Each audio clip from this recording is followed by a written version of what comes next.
Hello viewers, welcome to the daily editorial analysis of the Assam Tribune newspaper. Before starting the newspaper, I request you to subscribe the channel for getting the notifications and share to those who might be helpful from this analysis.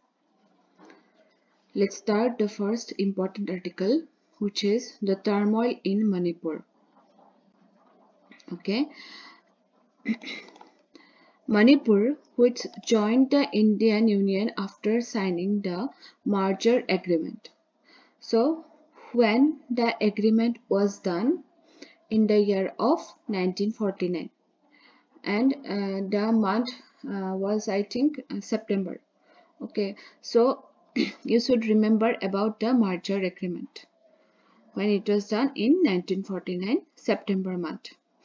Okay, another important information, when Manipur got statehood. Okay, the year is 1972. Okay, so Manipur has a porous border with Myanmar. Okay, so Myanmar লগত এটা কি আছে porous border. Porous মানে কি? মানে easily আপোনাৰ তাৰ পৰা মানুহে মানে migrate কৰিব পাৰে. Okay, porous মানে বহুত open হৈ আছে border টো. So illegal immigration and drug trafficking are becoming so easy in that area. Okay, the ongoing turmoil in Myanmar under the military junta rule has exacerbated the situation. So Myanmar jitu apunar military junta apunar disturbance hoi ase hetur karone mane jitu migration issue hetu increase hoi ase. Hey porous border tur mane pura মানে হেৰি কৰি আছে মানে miss utilisation হৈ আছে okay আৰু এটা কথা মনত ৰাখিব যে আমাৰ যেটো মণিপুৰ এণ্ড মিয়ানমাৰৰ যেটো বৰ্ডাৰ হেতু কোনে আপোনাৰ হেই কৰে মানে গাৰ্ড কৰি আছে আপোনাৰ আসাম ৰাইফলছ যেটো আপোনাৰ হেয়া আছে ওকে সো আসাম ৰাইফলে আমাৰ মিয়ানমাৰ এণ্ড মণিপুৰৰ বৰ্ডাৰটো মানে কি কৰি আছে মানে মানে কি গাৰ্ড দি আছে ওকে গাৰ্ড কৰি আছে okay then remember the year 2023 and the date 3rd May okay why because on that day আমাৰ মণিপুৰত যেটো Meitei and Kuki community মাজত clashes হৈছিলে conflict হৈছিলে due to some মানে আপোনাৰ reservation status দিয়া হৈছিলে Meitei communities এইটো লৈ পেলাই Kuki and Meitei communities মাজত মানে সাংঘাতিক clashes হৈছিলে okay then there are some names of places Moirang then Jiribam then Borobekra these are the places of the state of Manipur remember them okay then you should learn about Barak river and our Brahmaputra river you should know about those rivers okay I have highlighted them with yellow highlighter then National Investigation Agency okay winter season of parliament so moi apunalok koi asu je paragraph ot kiba ta jodi moi GS related important topic pao apunalok koi jam aru apunaloke he GS topic bilakor regular cover kore jabo etu moi khoday koi thako apunalok so river bitor Barak river khon aji apunaloke bhalke sai lobo মানে কোন কেখন ষ্টেটৰ মাজেদি Barak river খন গৈছে okay so হেতু চাব তাৰ পাছতে national investigation এজেন্সিৰ বিষয়ে অকমান চাব আৰু উইন্টাৰ সিজন অফ পাৰ্লিয়ামেন্টৰ কেইটা সেজন থাকে হেতু চাব সো পলিটি ৰিলেটেড এটা নলেজ আপোনালোকৰ হ'ব যদি আপোনালোকে আজি ষ্টাডি কৰে then improved border surveillance and strict checks are crucial to curbing illegal immigration and arms smuggling so যেটো আপোনাৰ illegal immigration হৈ আছে arms smuggling so drugs trafficking ইয়াৰ কাৰণে কি লাগিব আমাক improved border surveillance লাগিব যেনেকুৱা ধৰক drone surveillance এনেকুৱা ধৰণৰ কিছুমান technological কিছুমান developed surveillance মানে আনিব লাগিব okay community leaders and civil society organizations must be empowered to facilitate dialogue between the Meitei and Kuki communities and restoring trust and promoting coexistence should be prioritized. Okay, so এইটোত মানে পেৰাগ্ৰাফটোত আপোনাৰ মেইটেই আৰু কুকি কমিউনিটিৰ ভিতৰত হোৱা মানে বহুতখিনি সেয়া দিয়া আছে আপোনালোকে পেৰাগ্ৰাফটো পঢ়িব এবাৰ আগতেও এদিন কৈছিলোঁ মই কুকি আৰু মেইটে কমিউনিটিৰ ওপৰত আৰু ইয়াতে আজি ইম্পৰ্টেণ্টখিনিহে মই আপোনালোকক কৈ দিছোঁ ঠিক আছে ৰেড লাইনাৰ্ছবিলাক for prelims purpose Then come to the next article, healthcare challenges in India. Okay, so our healthcare jito apunar chapter hito amar SDG goals or kuntur bitorat poribo SDG 3 aru exam ot praye SDG uport hudhe je SDG 1 is related to it SDG 2 SDG 3 enake amar keita goals ase SDG 17 ta goals ase and you should know about the provisions of those SDGs. Okay, a paragraph ki apunar discuss korise about the healthcare challenges. Amar healthcare status to India kenekwa hoy ase. Okay, so government run primary healthcare centers are struggling to meet their objectives while secondary and tertiary are facilities fail to fully address patient needs, a situation highlighted by several recent reports. Okay, mane এটা সেক্টৰো মানে আমাৰ ঠিকে নাই মানে primary health কেয়াৰৰ চেণ্টাৰখিনিয়ে struggle কৰিব লগা আছে আৰু বাকী ছেকেণ্ডাৰী আৰু টাৰ্চাৰীখিনিতো কৰিব লগা বহুতেই আছে আমাৰ প্ৰাইমেৰীখিনি কৰকচোন first okay so' primary health care চেণ্টাৰ্ছখিনিৰ কাৰণে আপোনাৰ এতিয়া বল্ড ষ্টেপ ল'ব লাগে actually তাৰপিছতহে বাকীখিনি লাহে লাহে গ্ৰ' হ'ব so the growing private healthcare sector offers quality services but often at prohibitive cost especially for middle class families so jikhini amar private hospitals ase hiyote mane ki kore quality service dibo apunak but he cost bilak not reachable ba not so much possible for those middle class families আৰু আমাৰ middle class ফেমিলিজে কি আছে আমাৰ maximum population middle class ফেমিলিৰে হয় আৰু private হস্পিটেলৰ facilities পাবৰ কাৰণে অকমান দিগদাৰ হয় বিকজ বহুত কষ্টলি হয় so with India now the most populous nation globally the demands on its healthcare systems are immense the rising elderly population and the surge in non-communicable diseases like diabetes cardiovascular diseases chronic respiratory conditions present a daunting challenge so amar India ki hoise India khon ekhon ki populous mane itato mane gote world er bitorate populated country hoy আৰু আপোনাৰ so ইয়াতে actually health কেয়াৰৰ ডিমান্ডটো বহুত বেছি বাঢ়ি গৈ আছে সদায় আৰু লগতে এল্ডাৰলি পপুলেশ্যনো বাঢ়িছে আৰু নন কমিউনিকেবল ডিজিজ বিলাকৰ মানে যেটো ৰেট হেটো ইনক্ৰিজ হৈছে যেনেকুৱা diabetes cardiovascular diseases okay so respiratory diseases why because মানে আমাৰ যেটো লাইফষ্টাইল সেই লাইফষ্টাইলটোৰ কাৰণে এইবিলাক এনচিডিস বিলাকৰ মানে ৰেটটো বাঢ়ি গৈ আছে সো এইবিলাকক ৰেজিষ্ট কৰিবৰ কাৰণে আমাক এটা গুড হেল্থ কেয়াৰ সিস্টেম বহুত জৰুৰী হয় okay so India lacks a robust geriatric care services okay and government healthcare spending remains low compared to international standards so geriatric care service to কাৰ লগত ৰিলেট হ'ব এটো আপোনালোকলৈ মই এই দিলো আপোনালোকে মোক জনাব geriatric care service to কাৰ লগত ৰিলেট হয় okay so আমাৰ geriatric care service to মানে ইণ্ডিয়াৰ বহুত বেছি মানে progress কৰিব পৰা নাই and government healthcare spending remains low আৰু মানে international levelত যদি চাব যায় মানে GDP কিমানখিনি আমাৰ গভৰ্নমেন্টে স্পেন্ড কৰি আছে for health purpose এইখিনি কিন্তু আমাৰ বহুত লো হয় যদি আপুনি international levelত compare কৰিব যায়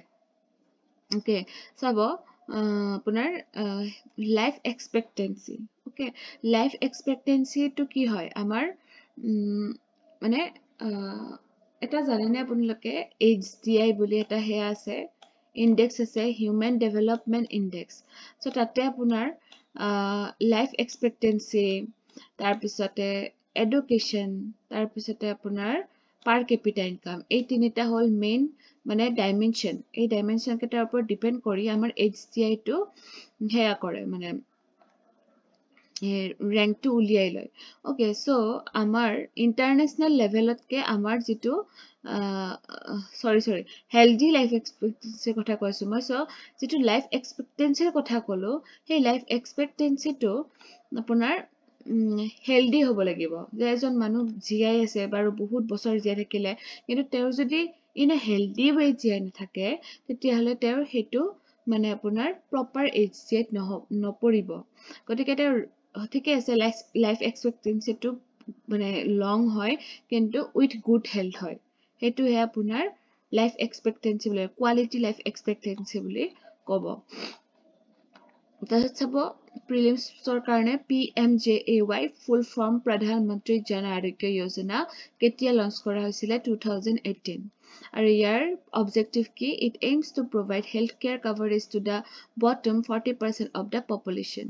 যে যিখিনি আমাৰ মানে কি হয়, মানে ধৰক আপোনাৰ পভাৰ্টি আণ্ডাৰত থাকে বা বিল' পভাৰ্টি লাইন, সেই মানুহখিনিৰ কাৰণে হেল্থ কেয়াৰখিনি মানে কভাৰ কৰে এই স্কিমটোৱে।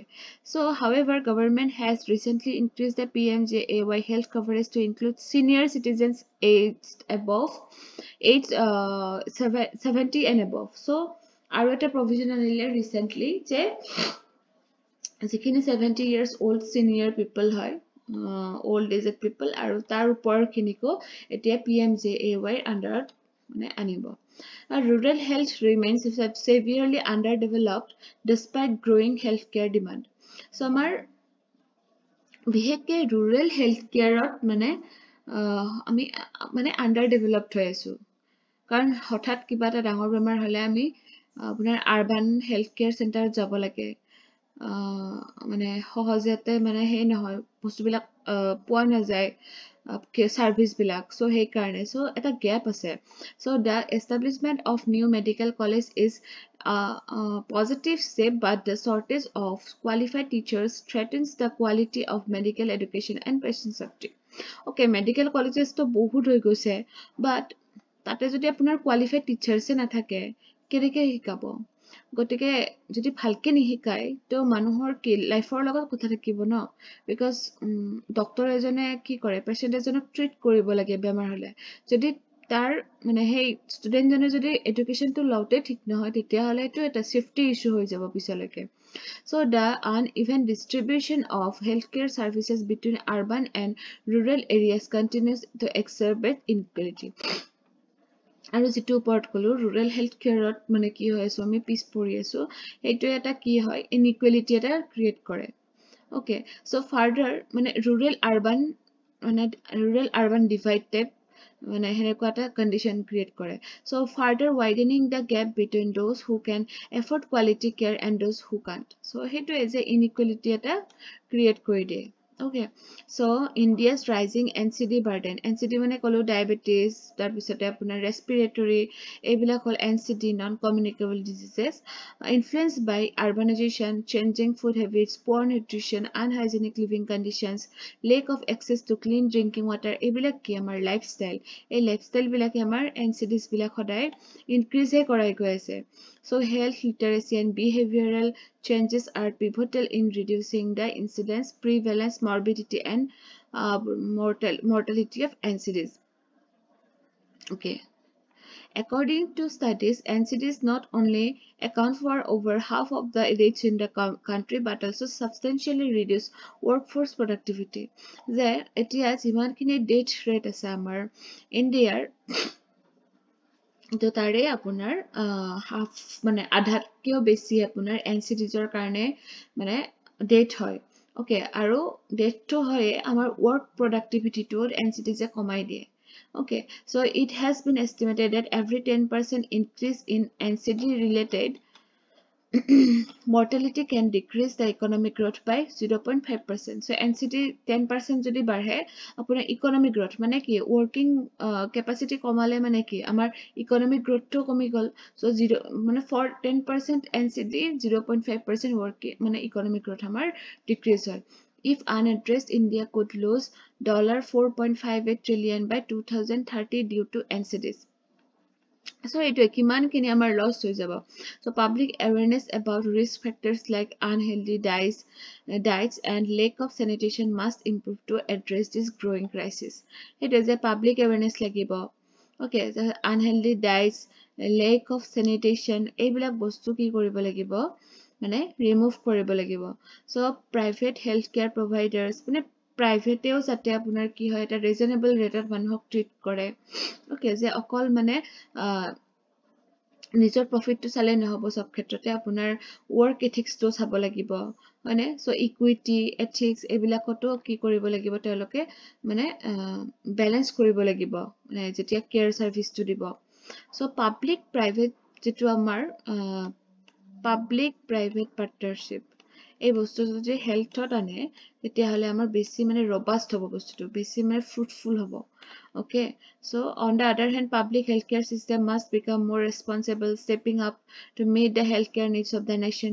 So public healthcare system jot neki amar maximum manu public healthcare system choose kore, gotike tar hiotor responsibility ase ki mane technical jibilak machines thake ba apunar কি হয় expert doctors আৰু other staffs ok jate কি কৰিব পাৰে employ কৰিব পাৰে. So a fair balance between the profit driven efficiency and patient centered ethics is critical.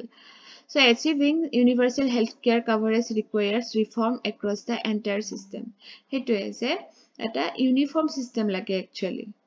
যে 40% খুবেই মানে বেনিফিশিয়াল হৈ আছে কিন্তু বাকি 60% মানে primary healthcare খিনিয়ে পোৱা নাই, হেতু হলে অসুবিধা হৈছে.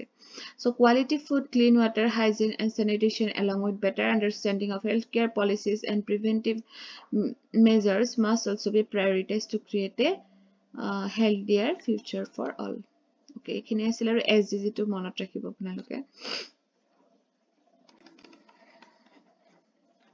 Next আপোনাৰ COP29 ৰ বিষয়ে এটা আহিছে আৰ্টিকল. So ইয়াতে আপোনালোকে মনত ৰাখিব COP29 টো ক'ত হৈছিলে এবাৰ. COP29 summit টো আপোনাৰ আজাৰবাইজানত হৈছিলে, Baku Azerbaijan. Okay, so next টো ক'ত হ'ব, COP30 টো হ'ব ব্ৰাজিলত. মনত ৰাখিব ব্ৰাজিলত হ'ব COP30. তাৰপিছতে ইয়াৰ মাজৰ পৰা আপোনালোকে পেৰিছ এগ্ৰিমেন্ট টো অকমান পঢ়িব, পেৰিছ এগ্ৰিমেন্ট কি হয়. Okay, so COP29, okay, it focused on increasing funding and creating effective carbon market mechanism. So amar jitu COP29 ki korise carbon marketing or oporat mane gurutto dise. Okay, so carbon market mechanism joakali eta disilo carbon sequestration bole ejone reply korise baro aro aji moi koisu carbon marketing or oporat apunalake পঢ়িব. Okay, এইবিলাক concept যদি answer rating বহাব পাৰে then you will get very good marks. While no progress was made on fossil fuel phase out. Okay, so fossil fuel এতিয়া কি কমাব লাগে ন, so হেতুত progress কৰিব পৰা নাই actually. যিমান বিলাক summit হৈ গলে নেকুৱা তেতিয়া মানে summit বিলাকৰ যিবিলাক decisions লোৱা হয় সেই decisions বিলাক মানে totally মানে আপোনাৰ follow কৰিব পৰা নাই. হেতু হৈছে আমাৰ major issue.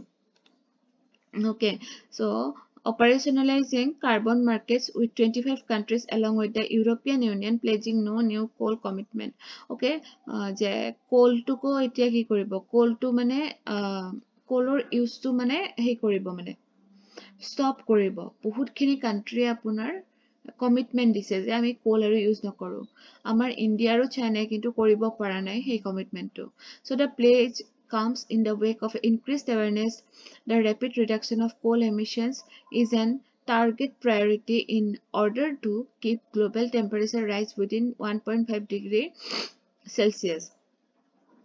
Okay, so even Australia ki korise, which is the world's second largest coal exporter after Indonesia, committed for the first time to not building new coal power plants in the future.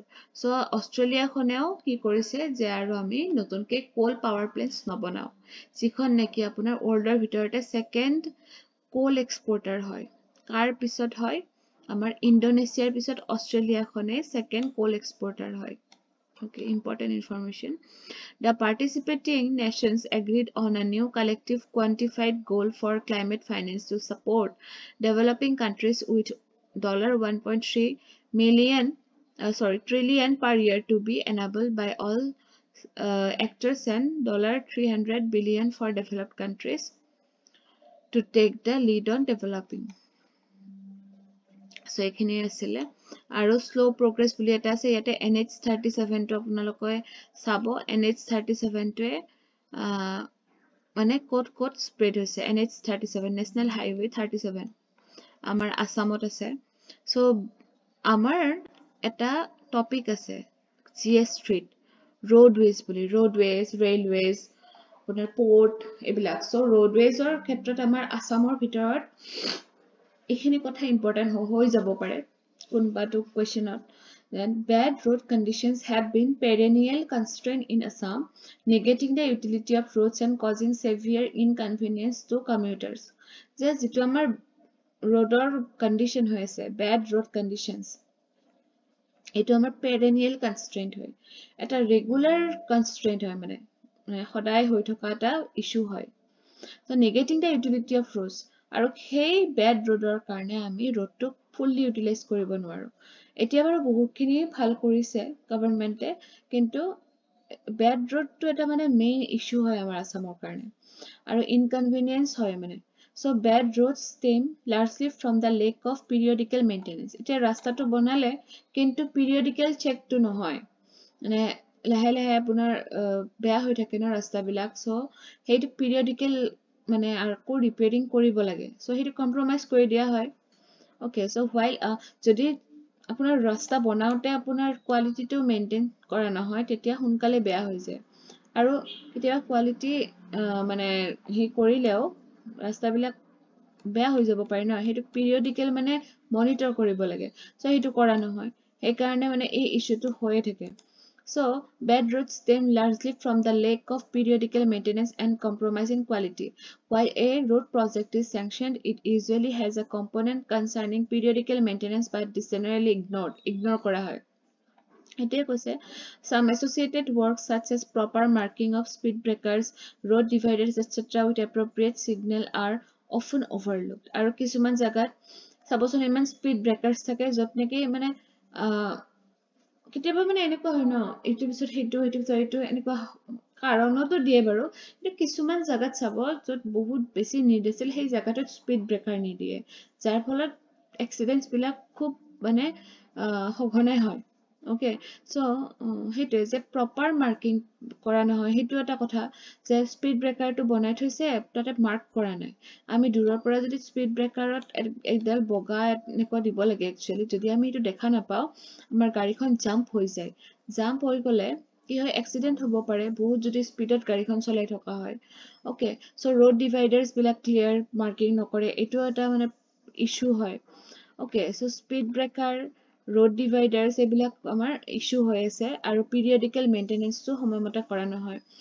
aru eta ase large scale corruption in road project is another disturbing trend corruption to thakei apunar hunkal rasta to banai dia aru jiman pari kom damot banai dia baki profit khini ami mane lobo lagibo so ei mindset to মানে road বনাওতে যে বহুত মানুহ engage থাকে না তেওঁলোকৰ যদি motive two সব এনেকুৱা নহয় সব আনএথিক্যাল নহয় যিখিনি আনএথিক্যাল তেওঁলোকে এইটো বেছি গুৰুত্ব দিয়ে so to a great extent the poor quality of our roads the government needs to be firm in checking malpractices during road construction so it governmentor duty হয় কি যে road to construction কৰিব তেতিয়া যাতে এইবিলাক বস্তুৰ ওপৰত মানে তেওঁলোকে গুৰুত্ব দিয়ে and should evolve a stringent monitoring mechanism for ensuring transparency and accountability okay so এইখিনি important news আছিল আজি